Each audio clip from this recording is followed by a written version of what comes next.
विद्यार्थी मित्रांनो, सह्याद्री ट्युटोरियल्स मध्ये तुमचं स्वागत आहे. रोटेशनल डायनॅमिक्स मधले अतिशय महत्त्वाच्या 3 कन्सेप्ट मी आता घेणार आहे, पण मी थोड्याशा वेगळ्या मेथडने घेणार आहे. जे फॉर्म्युले तुम्हाला अगोदरपासून येत आहेत त्याचाच वापर करून ते आपण फॉर्म्युले डिराइव्ह करणार आहे. म्हणजे 3 डेरिव्हेशन्स घेणार आहे असं म्हटलं तरी काय हरकत नाही. आता बघा, मी सुरुवात करतोय, लक्ष द्या. आता ही एक रिजिड बॉडी आहे म्हणूया आपण, ठीक आहे, असं ओके. आणि इथं ॲक्सिस ऑफ रोटेशन आहे, म्हणजे तुमच्या लक्षात आलं का ॲक्सिस ऑफ रोटेशन म्हणजे काय? ही बॉडी या पॉईंट होती रोटेट होणार आहे.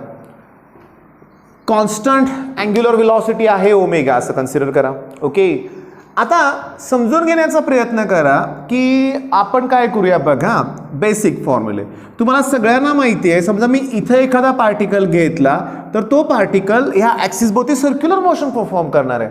मग मला हे रिलेशन मी वापरू शकतो की V equals to R omega. Okay, आता V इक्वल्स टू जर आर ओमेगा हे जर मी वापरलं, ओके, तर बस ना, मी कायनेटिक एनर्जी फाइंड आउट करू शकतो ना. मग कायनेटिक एनर्जीचा फॉर्म्युला काय? हाफ एम व्ही स्क्वेअर, म्हणजे याचा स्क्वेअर, मग half M R square omega square. अरे पण मी तुम्हाला फक्त एका पार्टिकलसाठी सांगितलं. आता ही body suppose made of n number of particles having masses ते m1 m2 m3 up to mn. आता हा m1 त्याचा मास असेल, डिस्टन्स आपण r1 कन्सिडर करूया, ही व्हेलॉसिटी v1 असेल. मग तसं मला प्रत्येक पार्टिकलची कायनेटिक एनर्जी काढता येईल ना, आणि याची टोटल एनर्जी काढायची असेल तर याची काय करावं लागेल? ॲडिशन. जेव्हा प्रत्येक या प्रोडक्टची ॲडिशन करणार ना बाळांनो आपण, त्यालाच आपण मोमेंट ऑफ इनर्शिया म्हणतो, की algebraic sum of product of mass of each element and square of distance from axis of rotation. झालं का फॉर्म्युला तयार? बरं, मी तुम्हाला हे शॉर्टमध्ये सांगतोय, ओके, पण डिस्क्रिप्शनमध्ये मी लिंक प्रोव्हाइड करतोय, त्यात ह्याचं पूर्ण डेरिव्हेशन अगदी व्यवस्थित मी लिहून एक्सप्लेन केलेलं आहे.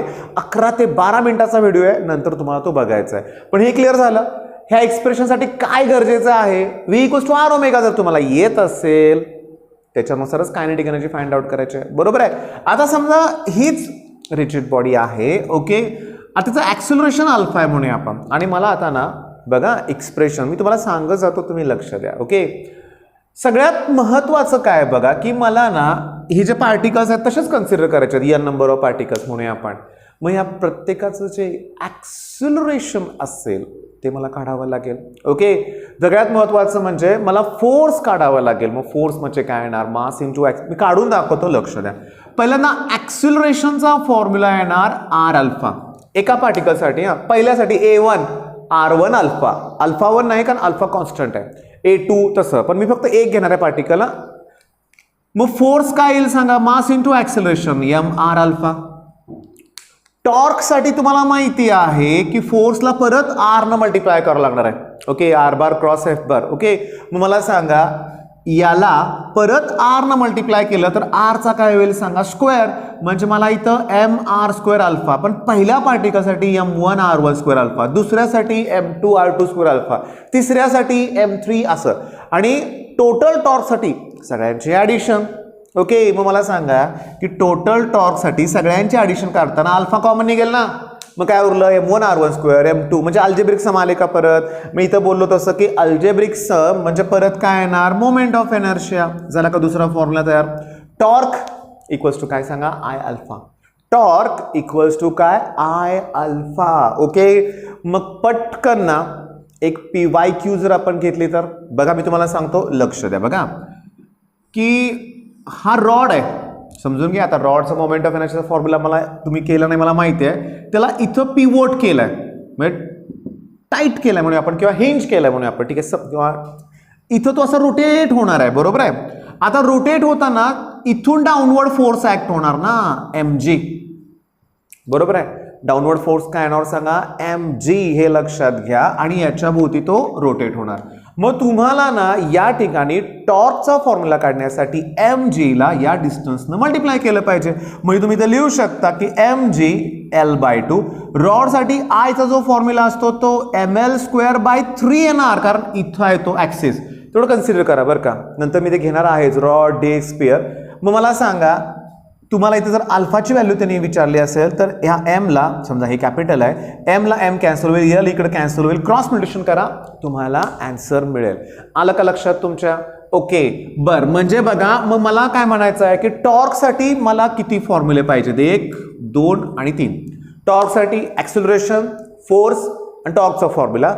कायनेटिक सगळ्यात सोपं होतं ना, हेच परीक्षेत बऱ्याच वेळ विचारलंय.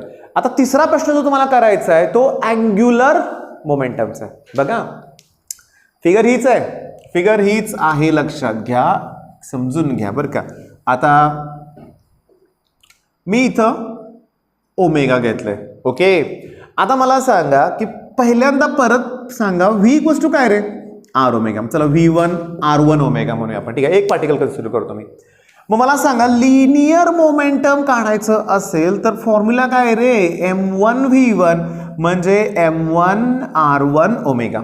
ओके, आणि परत लिनियर मोमेंटम अँग्युलर मोमेंटम काढताना याला परत तुम्हाला R1 न मल्टिप्लाय करायचं आहे. मग मला सांगा याला R1 न मल्टिप्लाय केलं की R1 चा स्क्वेअर होणार ना.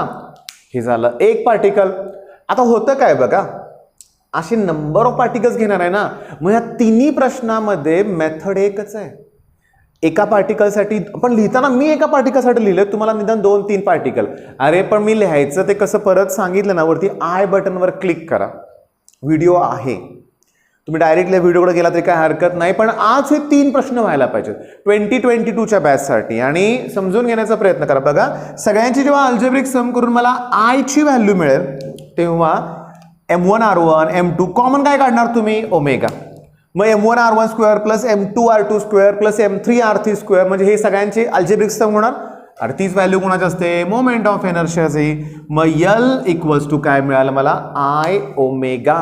L equals to I omega. आता व्हिडिओच्या शेवटी बघा, छोटासा व्हिडिओ जरी असला तर तुम्हाला ह्याच्यासाठी कमीत कमी अर्धा तास तरी वेळ दिला पाहिजे बरं का, कारण सगळीच मुलं एवढं फास्ट नसतं. आज 3 थेअरी क्वेश्चन तुम्ही परफेक्ट केले तर बोर्डसाठी या टॉपिकचा बराचसा पार्ट कव्हर झाल्यासारखा होतोय. तसंच मी तुम्हाला पॅरलल ॲक्सिस परपेंडिक्युलरचा एक व्हिडिओ आला, तो सेपरेटली तयार करेन. रोटेशनलचे ऑलरेडी व्हिडिओ तयार आहेत, पण मी जेवढं तुम्हाला प्रोव्हाइड करत जाईन नवीन मुलांसाठी त्यांनी तेवढं कंटिन्यू करत केलं तरी टॉपिक होईल, आणि मी तुम्हाला ओळीनं व्हिडिओ देणारच आहे. बघा आता बोर्डसाठी तुम्हाला सांगतो, पहिली गोष्ट याच्यावरती न्यूमेरिकल आलेले आहेत. आता मी न्यूमेरिकल देत नाही आहे पण तोंडी सांगतो ना. Torque equals to I alpha, total terms 3 आहेत, कुठल्या तरी 2 व्हॅल्यू तुम्हाला देतात. मग इथं काय महत्वाचं आहे माहिती आहे का, टॉर्कचं युनिट. टॉर्कचं युनिट आहे बाळांनो न्यूटन मीटर. मोमेंट ऑफ इनर्शियाचं युनिट किलोग्रॅम मीटर स्क्वेअर, नाही का, MR स्क्वेअर. आणि अल्फाचं unit radian per second square. मी ऑब्झर्व केलं ऑफलाईन क्लासमध्ये, मुलं कॅल्क्युलेशन करतात, सगळे करतात, लास्ट स्टेपला युनिट लिहित नाहीत, विनाकारण अर्धा 1 मार्क जातो, लक्षात घ्या. ओके, मग हे कळालं तुम्हाला. आता दुसरं कायनेटिक एनर्जी. कायनेटिक एनर्जीचा फॉर्म्युला काय, ½ I ओमेगा स्क्वेअर. आता मी तुम्हाला सांगतो, याला मी I ने मल्टिप्लाय करतो, मग I स्क्वेअर होईल, ओमेगा स्क्वेअर होईल, असं लिहूया आपण. आणि I ने डिवाइड पण करतो. I ओमेगा म्हणजे आत्ताच बघितलं की आपण L स्क्वेअर अपॉन ट्वाइस आहे. ही MCQ आहे, आपण पहिल्या लेक्चरमध्ये पण बोललो होतो की ठीक आहे कायनेटिक एनर्जीचा फॉर्म्युला. मग तुम्हाला यातला कुठलाही एक फॉर्म्युला व्हॅल्यू देतील, सिम्पल, लॉग टेबलची गरज लागतच नाही. 90% न्यूमेरिकलमध्ये, 90 म्हणण्यापेक्षा क्वचित 1 ते 2 न्यूमेरिकल बोर्डला असे असतात की ज्यात लॉग टेबल वापरावे लागतात, नाहीतर नाही, हे लक्षात घ्या. बरं, आता तिसरं जे आहे ना, हा इम्पॉर्टंट आहे. L equals to I omega. L म्हणजे काय, अँग्युलर मोमेंटम. आता ऐका माझं, जोपर्यंत बघा, जोपर्यंत एक्सटर्नल टॉर्क ऍक्ट होत नाही तोपर्यंत अँग्युलर मोमेंटम कॉन्स्टंट असतं. ओके, म्हणजे बघा कॉन्स्टंट. मग तुम्हाला मेन फॉर्म्युला वापरायचा. हे जर कॉन्स्टंट असेल तर हा प्रॉडक्ट पण कॉन्स्टंट असेल ना. मग तुम्हाला I1 omega 2 equals to I2 omega 2 हा फॉर्म्युला वापरावा लागतो. एक सांगू क्लिअरली, बघा बॅलेट डान्सर किंवा समजा आता मी असा हात केला, हे जाऊ दे, ते ऑलिम्पिकमध्ये एक इव्हेंट असतो बघा, पाण्यात वरून उडी मारतात, ते गोल गोल गोल गोल फिरून खाली पाण्यात असा सूर मारतात म्हणून आपण. त्या केसमध्ये बघा त्यांचे गुडघे असे छातीजवळ घेतात. ओके, त्याच्यामुळं काय होतं की मास डिस्ट्रीब्युशन जवळ येतं. Okay, moment of inertia reduce होणार. ओके, पण अँग्युलर व्हेलॉसिटी वाढणार ना, तर पाय जवळ घेतल्यामुळे ते बघा ते असे जागेवर उडी मारतात बघा, ते पण पाय जवळ घेतात, त्याच्यामुळे आय व्हॅल्यू डिक्रीज होते पण ओमेगा इन्क्रीज होते. ओमेगा इन्क्रीज झालं की अँग्युलर व्हेलॉसिटी वाढते आणि रोटेशन कंप्लीट होतं. पण ह्याच्यावरती तुम्हाला बेस फॉर्म्युला आहेत की अर्थ बद्दल विचारतील की पिरियडिक टाइम कमी झाला. आता पिरियडिक टाइम कमी झाला की ओमेगा वाढलं ना, मग आयची व्हॅल्यू किती % चेंज होईल, असे सिंपल प्रश्न सीईटीत आलेले आहेत याच्यावरती. मग आजचं टार्गेट काय, हे सगळे क्वेश्चन्स तुम्हाला करायचे आहेत. ओके, सीईटीत बाळांनो असा पण प्रश्न येतो बघा, मी तुम्हाला सांगतो काय ते. एखादा रोटेटिंग ऑब्जेक्ट आहे, त्याची ही कायनेटिक एनर्जी, त्याला सडनली स्टॉप केलं आणि ते हा 2 वेळा रिपीट झालाय, याला सडनली स्टॉप केलं की त्याच्या हीटमध्ये कन्वर्ट होतं 50% समजा. मग बघा ही 50% एनर्जी हीटमध्ये कन्वर्ट होते असं सीईटीत विचारलं. मग मी लिहितो काय बघा, 50% of half i omega square. आता हीटसाठी मी कुठला फॉर्म्युला वापरायचा, तर फॉर्म्युला आहे MS डेल्टा टी. म्हणजे सीईटीत तुम्ही PYQ सर्च करून बघा, सीईटीत प्रश्न विचारलाय delta T, rise in temperature. मग फॉर्म्युला काय तुम्हाला सांगतो, ऑफ म्हणजे इंटू येणार, 50% म्हणजे 50/100 1/2 येणार.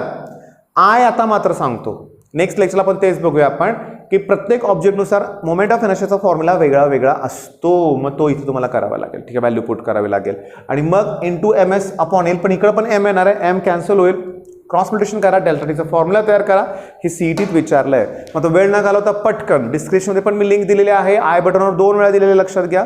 मग तुम्ही बघा तो व्हिडिओ, पटकन कंप्लीट करा आणि सकाळी पण आणि संध्याकाळी दिवसातून 2 व्हिडिओ मी तुम्हाला प्रोव्हाइड करतोय. बेस्ट ऑफ लक, धन्यवाद.